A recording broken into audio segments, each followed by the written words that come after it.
As the prayer in the New Zealand night prayer goes, it's night after a long day. Good day, but a long day. What's particularly memorable today was we took a hike. Barbara and I took a hike on the Appalachian Trail near the Tennessee, right on the Tennessee-North Carolina state line. And it was a big crowd there.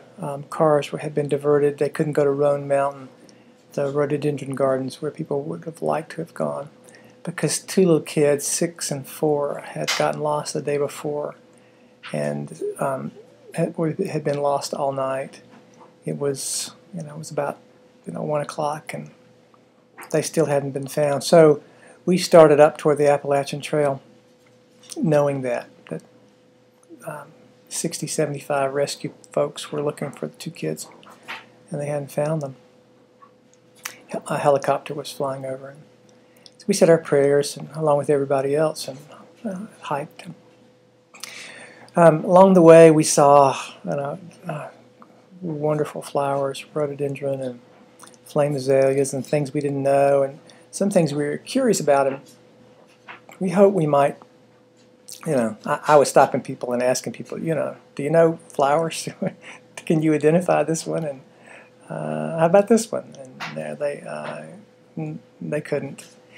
And we got just about as far as we had wanted to go, and then we found 2 women who were really excited about a grazed lily, which I've heard about, but I didn't. I've never seen one. They're very rare, kind of like a Turk's cap, but they're crimson, deep crimson red. And we got to see, maybe 5, and they told us their story. They had recently hiked every trail. They set themselves a goal, 3 years, to hike every trail, every marked trail in the Smokies, and take pictures of every flower that they saw along the way. So they just have 1,000 flowers.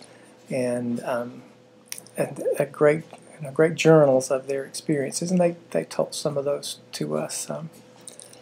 It was just lovely to run into such folks, and we hiked all the way back down. We came back 2 miles or so with these interesting women, and when we got to the bottom,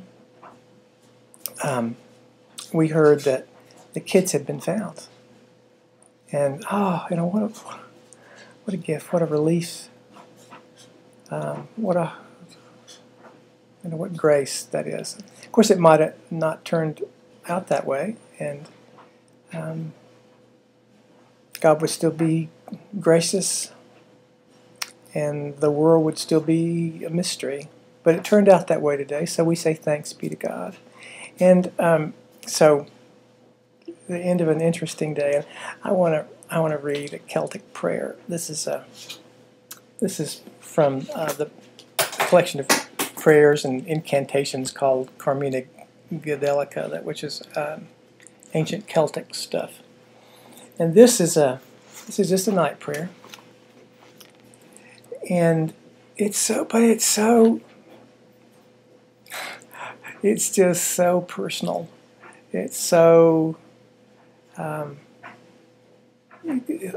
rich, and you just got to imagine somebody living, I guess, maybe not too near neighbors, and where things are kind of wild, and how dear the intimacy of God, the very present nature of God is. So here is I lie down this night. I lie down this night with God, and God will lie down with me. I lie down this night with Christ, and Christ will lie down with me. I lie down this night with the Spirit, and the Spirit will lie down with me. God and Christ and the Spirit be lying down with me. And I'll add this God and Christ and the Spirit be lying down with all of us. Those of us who occasionally, in one way or another, have to spend the night all by ourselves when we're not prepared in the woods, alone, either with the 4-year-old or the 6-year-old, the one who needs to comfort and doesn't quite know how, and the one who needs to be comforted and is not quite comforted. God be lying down with all of us. Amen.